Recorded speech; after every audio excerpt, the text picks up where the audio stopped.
격추는 물론이고 백발이나 쐈는데 이 무인기가 도대체 뭐 때문에 내려왔는지조차 우리 군 당국이 파악을 하지 못하니까 오늘 아침에 윤석열 대통령이 이렇게 작심 비판을 했습니다. 한번 들어보겠습니다.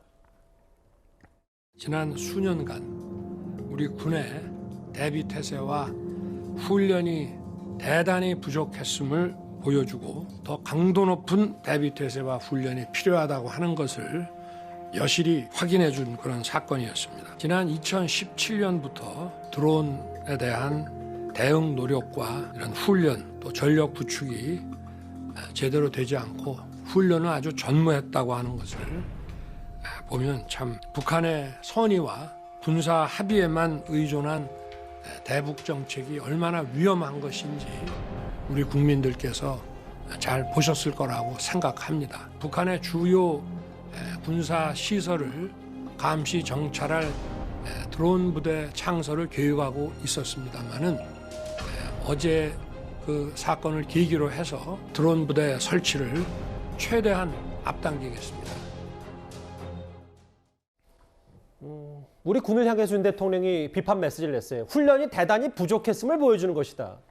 지난 2017년부터 그러니까 문재인 대통령이 2017년 5월에 취임을 했기 때문에 뭐 그 얘기인 것 같은데 선의와 군사 합의에만 의존한 대북 정책이 얼마나 위험한지 국민들께서 보셨을 것이다. 어떻게 좀 들으셨습니까? 아니 지금 윤석열 대통령이 얘기한 것이 사실 드론 뭐 격추 훈련이나 이런 걸 한 번도 하지 않았다는 거 아니에요? 예. 만약에 그 사실관계가 맞다고 한다면 사실 2014년에 처음으로 우리나라에 그 떨어진 북한 무인기 그 이후에 여러 가지 대비책 중에서도 주로 이제 우리가 그 가지고 있던 거는 사실 탐지 장비예요. 탐지 장비를 굉장히 많이 외국에서 도입하고 뭐 이렇게 했음에도 불구하고 장비만 도입하면 뭐합니까? 예. 그 장비를 운용할 수 있는 훈련을 계속 해야 되는 거거든요. 예. 뿐만 아니고 거기에 뭐 이제 국산화 얘기를 했습니다만은 그걸 격추시키고 격퇴할 수 있는 여러 가지의 우리 그 어떤 인력 같은 걸 보강하고 훈련을 계속 해야 되는데 그런 것들이 없었다는 거 아니에요? 그렇다면 이건 꼭 제가 보기에는 뭐 정권의 문제라기보다는 예. 군의 문제죠, 군의. 장비들은 탐지 장비가 있으면 탐지하면 뭐합니까? 탐지만 하고 있으면 그거를 어찌됐든 간에 그 북한으로 다시 돌려보내거나 아니면 여기서 격추하거나 하는 훈련을 끊임없이 했다면 예. 지금 뭐 예를 들어서 육안으로도 지금 그 어제 뭐 강화도 같은 데서 확인을 할 수 있었다는 거 아니겠습니까? 예. 그 뭐 기관포 뭐 100발을 쐈다. 그런데 못 맞췄다. 뭐 그건 그럴 수 있죠. 왜냐면 100발이라고 해야 뭐 사실 그거 연발로 나가기 때문에 뭐 그렇게 쉽지 않은 현실적인 한계가 있다고 하더라도 예. 사실 그런 것들을 계속해서 뭐 사격 훈련을 한다든가 뭐 이랬다면 적어도 그 5대를 우리가 다 놓치는 이런 상황은 맞지 않았을 수 있다. 근데 다만 아마 이제 9.19 군사 합의 뭐 이런 걸 보면 일체의 적대 행위를 남북한이 할 수 없도록 돼 있잖아요. 예. 그러니까 좀 군이 기강이 해이됐다 뭐 이렇게 평가할 수는 있겠다. 그거는 약간의 뭐 정권의 문제일 수는 있지만 예. 저는 기본적으로는 군의 문제다. 훈련을 게을리한 군의 문제다 이렇게 봅니다. 그 서영주 대변인, 그러니까 윤 대통령 메시지 중에 전력 구축이 되지 않고 훈련도 전무했다. 아마 뭐 한미 연합 훈련도 지금까지 유명무실했다는 얘기도 했을 거고. 9.19 군사 합의 어떻게 북한의 좋은 뜻만 받아들이고 이렇게 북한을 믿었냐 뭐 이런 부분일 것 같은데 어떻게 좀 민주당 차원에서 평가를 하셨어요? 그러니까 윤석열 대통령께서 이렇게 얘기하시면 국민들이 실망하실 거예요. 언제까지 전 정부 탓을 할 것인지에 대해서는 본인 스스로 좀 생각할 부분이 있고요. 군의 대비 태세라는 것은요. 갑자기 하고 안 하고가 아닙니다. 이미 매뉴얼화 돼 있어서 예. 그 매뉴얼에 따라서 훈련을 하게 돼 있습니다. 근데 왜 이거를 뭐 드론을 100발을 쏴서도 무인기를 못 잡을까요? 저는 이런 문제에 있어서는 본인이 군 사기라든지 군 정비를 7개월이라는 기간 동안 짧은 기간이 아닙니다. 그 안보에 대해서 그냥 선제 타격, 미국과 일본만 있으면 우리가 이 남북의 관계에 있어서 뭔가 지킬 수 있다. 이런 좀 안일한 안보식을 갖고 있는 게 아닌가라는 부분이고요. 예. 지금 군 통수권자는 윤석열 대통령이에요. 예. 문재인 전 대통령이 아닙니다. 언제까지 이 모든 것들이 문재인 정부가 준비를 못해서 일어난 일이다? 저는 이걸 보면서 국민의 생명과 안전에 대해서 예. 정말 너무 무책임하다라는 부분이 있고요. 예. 제일 더 큰 문제는 대통령께서 너무 이 국방에 대해서 무지하시다. 그러니까 드론 창설을 좀 빨리 서두르겠다. 드론 부대는 이미 있습니다. 2018년도에 지금 육군 지상작전사령부의 정보단의 예하부대로 해서 2018년 9월 28일 창설이 돼 있어요. 그리고 이미 여기에 대해서 예산이 18년부터 22년까지 예산이 집행돼 있었고요. 물론 예산이 왜 깎였습니다. 예. 깎인 거는 23년에 했지만 윤석열 정부에서 삭감을 했다라는 예. 부분들을 분명히 알아야 되고요.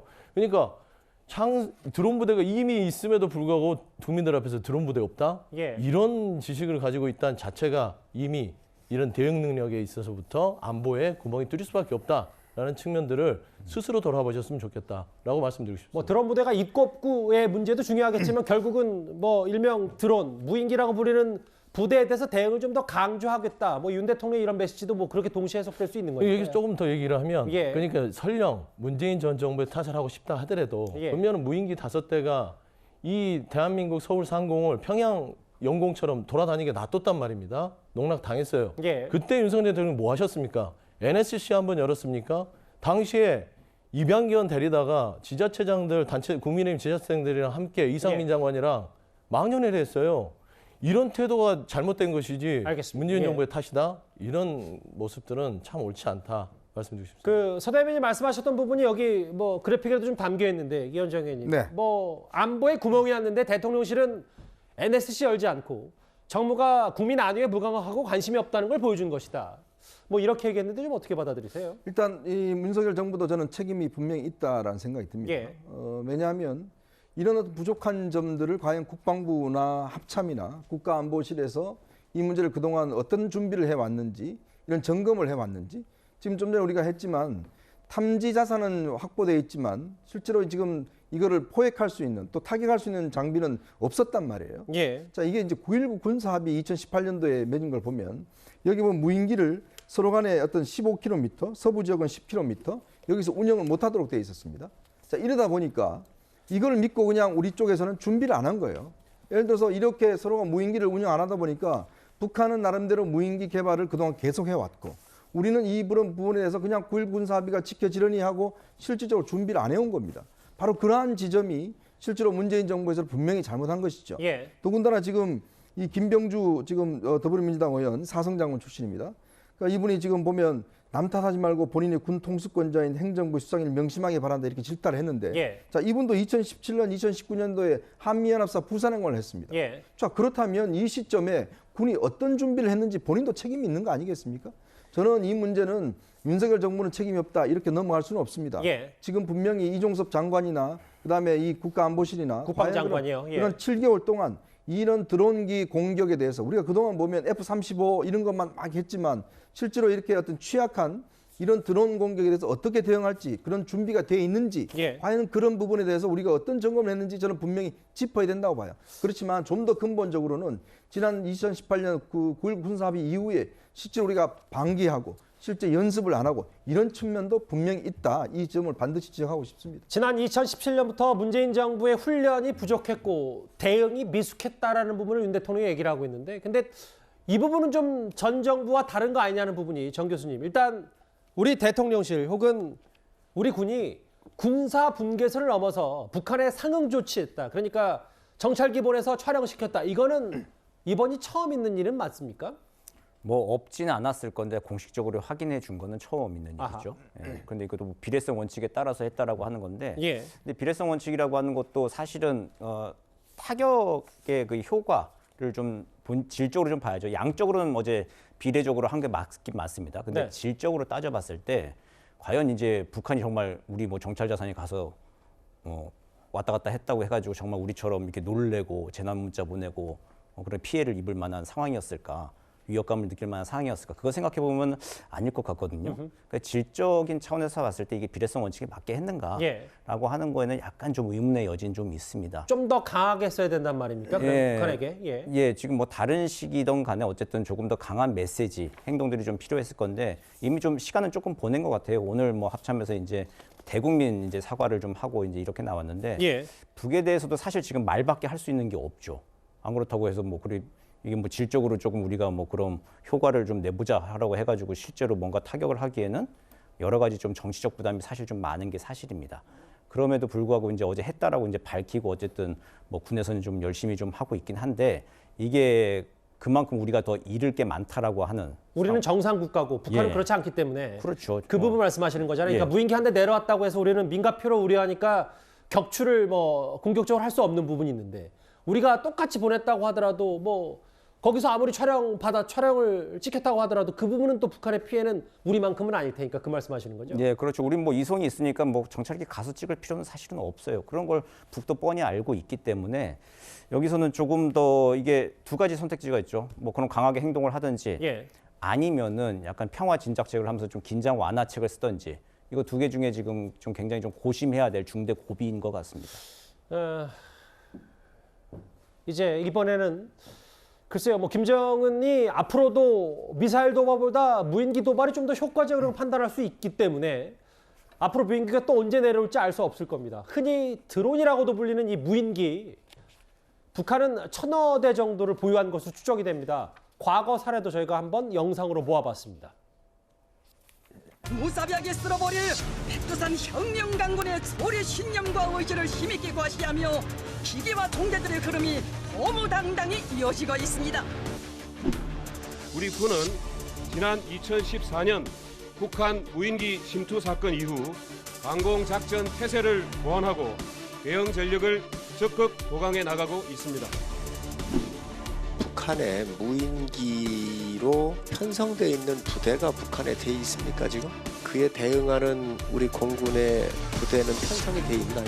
거기에 대한 대응 시스템은 그 대공방어 시스템부터 여러 가지 시스템을 다 갖추고 있고 아주 작은 무인기에 대해서는 레이더에 대한 잡히지 않는 부분 이런 것들을 위해서 저희들이 레이더도 보강하고 성능계량 또 이런 것들을 통해서 지금 많이 발전시켜 나가고 있습니다. 앞서도 말씀드렸다시피 이번에도 북한이 보낸 무인기의 형체가 이렇게 보시는 것처럼 하늘색 비슷하다. 우리 군 당국이 이렇게 밝혔습니다. 사진은 공개하지 않았습니다만. 8년 전 2014년 3월 파주에 군사실을 찍고 갔고 백령도, 삼척, 사진은 지워졌다. 사진도 이제 복원이 불가했던 게 바로 2014년이었는데 2017년에는 강원도 인제에서 발견이 됐고 경북 성주의 사드 기지까지 촬영했다. 당시에 그래서 좀 논란이 많았거든요. 그럼 도대체 우리 군 당국은 8년 동안 뭐를 준비하고 대비했냐? 이 비판도 있는데 돈 얘기 안 할 수 없어요, 정 교수님. 북한은 인건비가 없기 때문에 뭐 2천만 원이라고 추정을 할 수 있고 그런데 무인기가 1000대 이상 보유했다. 우리도 뭐 있긴 있습니다, 700대. 그런데 가격이 2,700억 원대. 고성능 레이더와 적외선 탐지 장비 등을 북한 전역 감시 가능한 글로벌 우키가 있는 반면에 북한의 무인기는 작고 뭐 별다른 장치 없어도 탐지가 어렵다. 근데 이게 너무 질적으로 차이가 많이 나는데도 속수무책으로 당할 수밖에 없는 겁니까? 계속해서요? 이게 뭐 사실 비교 대상 같은 평면에 있는 문제는 아닌 것 같아요. 이게 뭐냐면은 아무리 갑부집에 최첨단 이제 경비 시스템을 갖춰놨다 하더라도 파리, 모기, 생쥐, 바퀴벌레를 원천적으로 막을 수는 없잖아요. 예. 그런 문제 비슷한 건데요. 북한의 무인기 수준은 굉장히 좀 조악한 건 맞습니다. 사실 어제 서울 상공까지는 왔지만 예. 이게 굉장히 그 수준이 좀 떨어지는 거기 때문에 이게 현실적으로 진짜 군사적인 위협이 된다까지 가려면 아직 좀 갈 길은 멀어 보여요. 예. 그렇지만 어쨌든 뚫렸다는 것 자체는 문제입니다.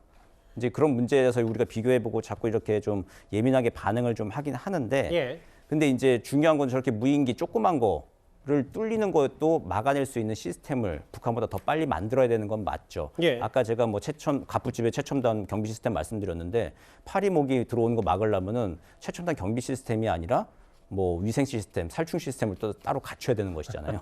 이제 이런 것처럼 예. 북한이 저렇게 대응을 하면 저걸 또 막아낼 수 있게 북한보다 더 빠르게 더 돈을 들여서 어쨌든 준비를 빨리 해야 되는 건 이제 그 상황에 처해 있는 건 맞습니다. 2,700억 대 2천만 원 이게 뭐 절대 비교 대상이 아니다. 그래서 정 교수님이 이해를 좀 쉽게 해주기 위해서 아무리 최첨단 경비 장비가 있어도 파리, 모기, 바퀴벌레 들어오는 건 막을 수가 없다. 그런데 만약에 파리, 모기, 바퀴벌레의 생화학 무기까지 얹어서 우리 군으로 온다. 그럼 사실 우리 국민들이 제일 두려워하는 건 드론에 뭘 실었을 때 가정을 한다면 끔찍한 상상인데 실제로 이게 가능하고 근데 이 부분 때문에 뭐 좀 더 우리 무기 체계를 바꿔야 된다. 대응 체제를 바꿔야 된다는 얘기가 좀 있잖아요. 예, 그렇죠. 뭐 계속 비율 좀 드리면 파리, 모기, 생쥐 들어왔을 때 병균 묻혀서 묻어 들어오면 그게 문제인 거잖아요. 그런 것처럼 이 무인기가 들어와서 만약에 이게 뭐 이게 지금 뭐 한 10km 이상 뭐 폭탄 나르거나 그러진 못해요, 이 저 무인기가. 예. 그런데 한 뭐 7, 8km 정도 탄저균 박스 들고 와가지고 한 2시간 뒤에 그냥 터지는 걸로 해서 아무데나 그냥 터트려 버렸다. 생화학 무기를. 그렇죠. 그랬을 땐 문제가 되는 거죠. 그래서 대응 체계가 뭐냐면 이건 기존의 재래식 전투 체계가 아니라 테러 체계로 바꿔야 됩니다. 아하, 테러 체계로. 예, 대테러 체계로 좀 바꾸고 육군과 공군이 지금 따로 그 방공 체계를 가지고 있는데 그런 걸 좀 통합적으로 좀 운영하는 그런 검토의 계기로 좀 삼아야 할 것 같습니다. 지금 화면에도 나오는 게 이번에 러시아 우크라이나 전쟁에서도 러시아의 압도적인 우세가 이 개전 초반에는 예상이 됐다가 우크라이나가 이 드론을 잘 써서 우크라이나 전쟁에서도 게임 체인저가 됐던 거 아니냐. 뭐 우크라이나가 공개한 여러 드론, 무인기 공격까지도 많이 주목이 됐었습니다. 예, 최병구 의원님. 그렇죠. 아니 근데 이제 생화학 무기 같은 경우는 사실 한 3, 4kg 정도만 실을 수 있어도 생화학 무기는 충분히 그걸로 퍼뜨릴 수가 있고요. 예. 이제 그런 위험성이 있는데, 근데 그 실제 북한의 이 무인기 개발 뭐 이거를 우리가 너무 과소평가하고 있는 것 아닌가 하는 의문이 되는 기사가 있더라고요. 아까 예. 제가 기사를 찾아보니까 네. 인도와 파키스탄 그 분쟁이 있잖아요. 거기에서 인도가 무인기를 하나 격추를 했어요. 올해 5월에. 예. 격추했을 때 거기에 폭탄이 장착돼 있었습니다. 그런데 인도에서 조사를 하고 나서 발표했을 때 그 무인기가 북한제라고 발표를 했거든요. 예. 그러면 북한이 폭탄을 장착할 수 있는 무인기를 만들 수 있다는 얘기가 되잖아요. 예. 그런 점에서 본다면 그 조사가 뭐 얼마나 정확한지는 모르겠으나 여튼 인도 당국이 자 북한제 폭탄을 장착한 무인기를 격추했다 이렇게 발표를 한 적이 있기 때문에 예. 이게 정말 사실인지, 사실이라면 우리가 지금 북한에 대해서 굉장히 조악한 수준의 무인기밖에 없다 이렇게 평가할 일이 아니고 예. 상당한 정도의 성능 개량이 됐을 가능성까지도 우리가 염두에 두고 대비를 해야 된다. 아까 제가 기사를 찾아보다가 예. 북한제라면 이건 상당히 심각할 텐데 뭐 이런 생각이 들어서 말씀을 드립니다. 그러게요. 지금 화면에 한번 다시 보시는 것처럼 최 의원님 말씀처럼 8년 만에 뭔가 실을 수 있는 무게가 좀 늘어났고 그 파괴력도 좀 더 상상을 초월할 정도 수준 아니냐.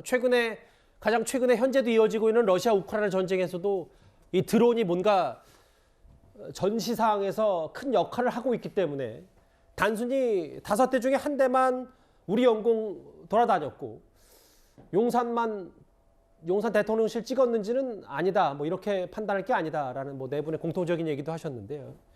우리 군 당국 격추 못 시켜서 송구하다는 표현까지 썼습니다. 북한의 이제는 무인기 도발 얘기까지 오늘 있었던 첫 번째 이슈로 하나하나 만나봤습니다. 이 주제는 여기서 정리하고요.